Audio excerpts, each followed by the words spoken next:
Uno de los modos que son bastante frecuentes y que se manifiesta la ansiedad patológica es a través de episodios denominados ataques o crisis de pánico. Y estas crisis de pánico pueden presentarse en mayor o menor medida en todos los trastornos de ansiedad. Pero, ¿qué es el ataque de pánico?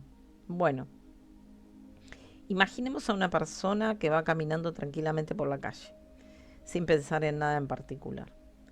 De repente comienza a sentir palpitaciones, parece que el corazón le va a saltar del pecho, siente un miedo intenso a morir, desesperación, necesidad de escapar. Enseguida nota que le cuesta respirar y un mareo le hace pensar que podría desmayarse. Queda paralizado por el miedo, no entiende lo que le pasa, pero se siente en peligro.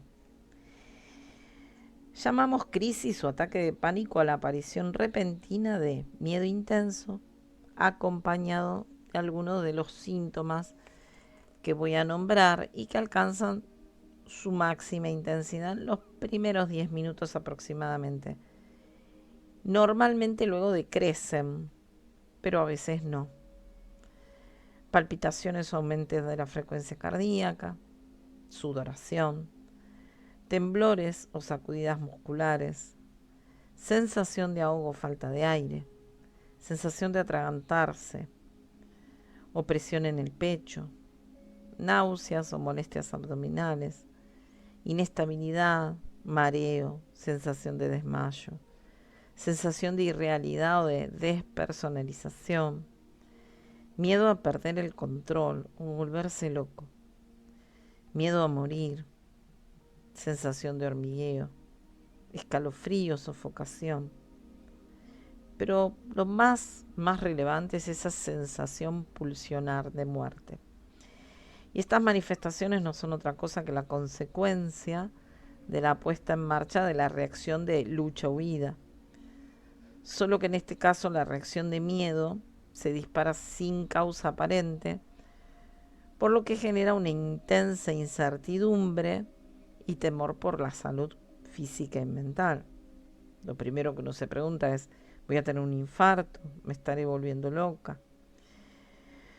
Seguramente no se harían esas preguntas si después de darse un buen susto, por ejemplo, haberse salvado mediante una frenada violenta de chocar con el auto, el corazón comenzara a latir a gran velocidad o sintieran que todo les da vueltas.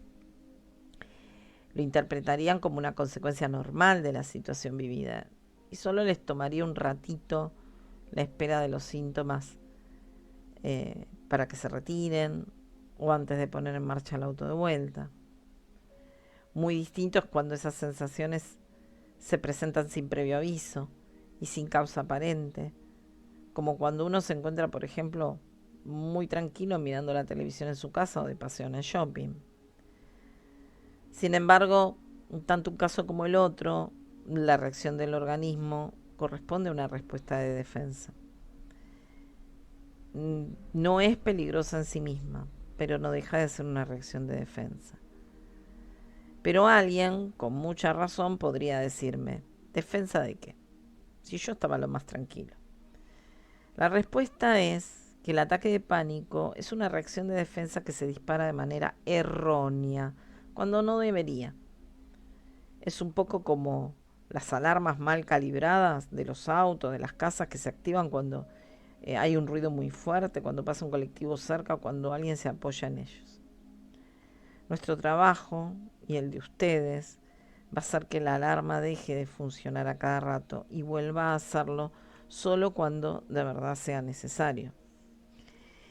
La crisis de pánico, más allá del miedo y la sensación de peligro inminente, no supone en sí mismo un peligro. Como antes yo les expliqué, estas crisis son la expresión de la reacción lucha y huida, un mecanismo de defensa que no puede resultar peligroso para nuestra integridad física. Para entenderlo mejor, veamos la función de un mecanismo de defensa, por ejemplo el de los osos polares. Estos mamíferos desarrollaron a lo largo de su evolución como especie un pelaje espeso que les permitió y les permite sobrevivir en las condiciones duras de temperatura del polo. La alta densidad de su pelaje es un mecanismo de defensa exitoso contra el frío, que logran desarrollar a través de su evolución. Pero supongamos que ese pelaje hubiera comenzado a volverse más y más largo y de ese modo le provocara dificultades para moverse con comodidad o con la agilidad necesaria para obtener alimento. En este caso el mecanismo de defensa dejaría de serlo, para transformarse, al contrario, en una característica incompatible con la subsistencia. Y si esto ocurriera, el oso polar se extinguiría. Volviendo al tema de las crisis de pánico, si estas como mecanismos de defensa fueran peligrosas para nuestra vida, debería haber ocurrido una de las siguientes dos posibilidades. Una, nuestra especie habría dejado ya hace tiempo de existir.